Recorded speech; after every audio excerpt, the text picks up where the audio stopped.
Hello students, আমি Nitish sir জ্ঞানজ্যোতি coaching সেন্টারের পক্ষ থেকে তোমাদের প্রত্যেককে জানাই স্বাগত। তো স্টুডেন্টস, আজকে আমি তোমাদের সঙ্গে যে বিষয়টি নিয়ে আলোচনা করব সেটা হচ্ছে সেকেন্ড সেমিস্টার মেজর হিস্ট্রি। তো স্টুডেন্টস, আমি যে ধারাবাহিকভাবে এবং আমরা যে ধারাবাহিকভাবে ক্লাসগুলো নিচ্ছি তার আজকে কিন্তু অনেকটা লেসন আমরা কভার আপ করে ফেলেছি এবং ঋক বৈদিক এজের ওপরে কিন্তু আমরা এখন ক্লাস নেওয়া আরম্ভ করেছি বা আমি এখন ক্লাস নেওয়া আরম্ভ করেছি। তো স্টুডেন্টস, তোমাদেরকে বলবো যারা এখনো পর্যন্ত আমাদের অফিসিয়াল ইউটিউব চ্যানেলটিকে সাবস্ক্রাইব করেনি তারা অবশ্যই চ্যানেলটিকে সাবস্ক্রাইব করে পাশে থাকা বেল আইকন অল প্রেস করে দাও, যাতে নেক্সট টাইম থেকে কোনো ভিডিও আপলোড করলে তার নোটিফিকেশন তুমি সবার আগে পেতে পারো। এছাড়া তোমরা যারা ভাবছো অনলাইনে আমাদের কাছে পড়বে বা আমার কাছে সরাসরি পড়বে তারা অবশ্যই যোগাযোগ করো 7076398606 নাম্বারে অথবা 6295916282 নাম্বারে। তোমাদের টোটাল কোর্স ফি 999। এর মধ্যে শুধুমাত্র তোমরা মেজরই পাচ্ছ না, মেজরের সাথে সাথে এসইসি সাবজেক্টটাও পাচ্ছ, মাইনর পাচ্ছ, এমডিসি পাচ্ছ, ভিএসসি পাচ্ছ এবং এইসিটাও কিন্তু পাচ্ছ। তো স্টুডেন্টস, এই যে পুরো প্যাকেজ, এই পুরো প্যাকেজের কোর্স ফি কিন্তু মাত্র 999 রুপিস। তো দেরি না করে আজই যুক্ত হতে পারো আমাদের জ্ঞানজ্যোতি কোচিং সেন্টারে সরাসরি আমার কাছে পড়ার জন্য। এবং তোমরা এটাও ভালো করে জানো যে আমার লেখা বই যেটা আহিরি প্রকাশন থেকে স্ক্যানার, সেটা খুব তাড়াতাড়ি বেরিয়ে যাচ্ছে তোমাদের জন্য। আমার 5টা ইউনিটের কাজ পুরো কভার আপ হয়ে গেছে, তোমাদের টোটাল আছে 6টা ইউনিট। এই 6টা ইউনিটের মধ্যে শুধুমাত্র একটুখানি কাজ বাকি আছে, সেই কাজটুকু কমপ্লিট হলেই তোমরা এই মাসের শেষে হয়তো মেবি তোমরা বুকস পেয়ে যাবে এবং তোমাদের পড়ার জন্য প্রতিটা টপিক আমরা খুব সুন্দরভাবে আলোচনা করেছি সেখানে। এবং আমার লেখা পুরোপুরি সহজ সরল ভাষায়, একদম জটিল ভাষা কিন্তু আমি আমার সেই বইয়ে কিন্তু একেবারেই ইউজ করি না, যেন ছাত্রছাত্রীদের বোধগম্য হয় সেই কারণেই কিন্তু আমি এই তোমাদের উপস্থাপনা করছি। তো স্টুডেন্টস, আজকে আমার যে আলোচনার বিষয় সেটা হচ্ছে what was the importance of godhan in the বৈদিক এজ।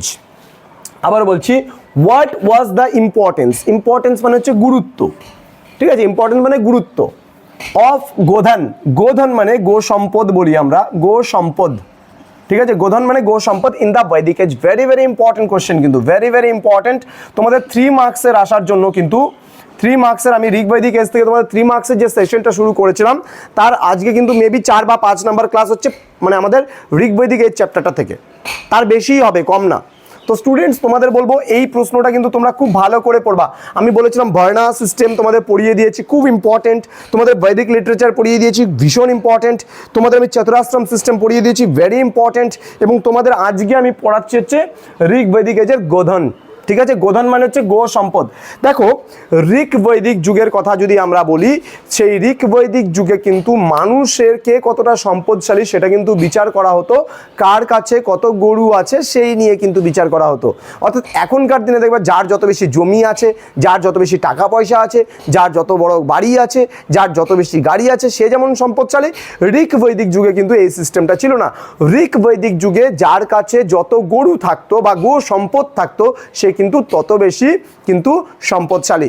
ঋক বৈদিক আর্যদের কথা যদি আমরা বলতে যাই তাহলে এই আর্যদের কিন্তু প্রধান জীবিকাই ছিল কিন্তু পশুপালন করা।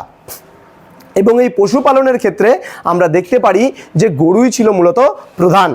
এবং এই গরুকে নিয়ে কিন্তু অনেক সময় দেখা যেত যে উপজাতি গোষ্ঠীগুলোর মধ্যে কিন্তু যুদ্ধ লেগে যেত, যেটাকে গরুকে নিয়ে যুদ্ধকে বলা হতো গাভিষ্টি। ওকে, গরুকে নিয়ে যুদ্ধ হলে তাকে বলা হতো গাভিষ্টি। Very very important concept. Okay, then হচ্ছে আমাদের এই গরুটাকে যেহেতু ঋগ্বৈদিক যুগে প্রধান সম্পদ বলে মনে করা হতো, সেহেতু কিন্তু ঋগ্বেদে কিন্তু গোধুম বলা হয়েছে, গোধন। গোধন স্পেলিংটা দেখে নাও, গোধন, বা বাংলায় বলতে পারে গোধন বা গো সম্পদ বলতে পারো, গোধন বা গো সম্পদ বলতে পারো। গোধন, গো মানে গরু, ধন মানে সম্পদ যেটাকে আমরা বলি। তাহলে গোধন মানে কি দাঁড়াচ্ছে? গোধন মানে গো সম্পদ, অর্থাৎ গরুই ছিল তাদের মূল সম্পদ। অর্থাৎ গরুকে নিয়ে কৃষিকার্য যেমন করা হতো। এবং মনে করো কি হতো, এবার অনেক ক্ষেত্রে অনেক গরু তো একই রকম দেখতে লাগে, কিন্তু সেই গরুর মালিকানা নির্বাচন করার জন্য কি করতো, গরুর গায়ে অনেক সময় সাংকেতিক চিহ্ন প্রদান করা হতো। মনে করো কারো কারো গরুর গায়ে টি লিখে রাখতো, ঠিক আছে, টি এরকম টাইপের টি সিম্বল দিয়ে রাখতো, যে বোঝা যেত এই টি সিম্বলটা মনে করো রাম নামে কোনো একজন ঋক বৈদিক যুগে কোনো একজন মানুষ ছিল যার অনেকগুলো গরু ছিল। সেই ঋক বৈদিক যুগে রাম দেখা যেত যে গরুর উপরে আর করে লিখে রাখছে। আবার দেখা যেত শ্যাম ছিল, শ্যামেরও প্রচুর গরু আছে, তাহলে ও গরুর উপরে এস লিখে রাখতো, এভাবে মার্কা মেরে রাখতো বা চিহ্ন দিয়ে রাখতো। এইভাবে কিন্তু গো সম্পদ যে আছে সেই গো সম্পদের মালিকানাও কিন্তু নির্ধারণ করা হতো। তো স্টুডেন্টস, আশা করি গো সম্পদ কি বা গোধন কি এটা বুঝতে তোমাদের কোনো অসুবিধা নেই। এবং আমার প্রকাশিত মানে আমার যে আহিলি প্রকাশনীর যে প্রকাশিত আমার লেখা যে বইটা বেরোচ্ছে সেই বইয়ের মধ্যে আমি কিন্তু প্রতিটা টপিক অর্থাৎ যেগুলো তোমাদের আসে ঋগ্বৈদিক এজ থেকে এবং যেগুলো আসে সেগুলোও আমি দিয়েছি, যেগুলো আসে না কম ইম্পর্টেন্ট সেগুলোও দিয়েছি। অর্থাৎ তোমরা যারা ফার্স্ট সেমিস্টারে আমার লেখা বইটা নিয়েছিলে, যেটা আহেলি প্রকাশনী নীতিশ পাল ছিল এবং বিশ্বজিৎ কর স্যার ছিল। বিশ্বজিৎ কর হচ্ছে শিলিগুড়ি কলেজের যে মানে সূর্য সেন কলেজের প্রফেসর, তার এবং তাপস স্যার ছিল, তাপস বিশ্বাস কেজিটিএম মানে বাগডোরা কলেজের প্রফেসর।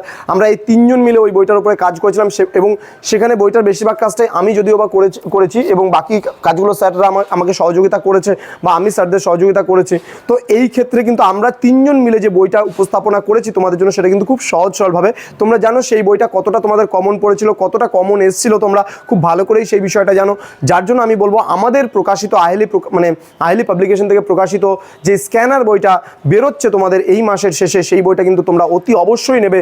নর্থ বেঙ্গল ইউনিভার্সিটির আন্ডারে যে সমস্ত ছাত্রছাত্রীরা পড়াশোনা করছো তাদেরকে বলি কেন বইটা নেওয়ার কথা বলি, তার কারণ আমার লেখা এই বইটা পড়লে পারে কিন্তু তোমরা কিন্তু মানে খুব ভালো একটা রেজাল্ট কিন্তু করতে পারবে। আর একটা কথা তোমাদের কাছে বলার আছে, সেটা হচ্ছে গতকালকে কিছু স্টুডেন্ট আমায় ফোন করেছিল।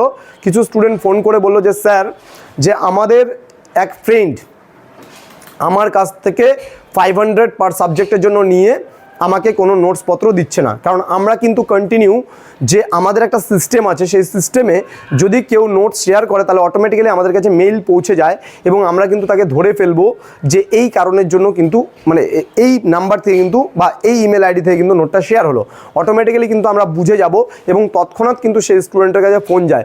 গতকালকে 2-3 জন ছেলেমেয়ের কাছে ফোনও গেছিলো, যেহেতু তারা প্রথম দিন জয়েন করেই আমাদের গ্রুপ থেকে নোটস শেয়ার করছে অন্য ফ্রেন্ডকে। তো সুতরাং প্রত্যেকে বলছি বি কেয়ারফুল। সরাসরি যদি আমাদের কাছে পড়তে চাও, আমাদের অফিসিয়াল নাম্বার দেওয়া আছে 7076398606 এবং 6295916282।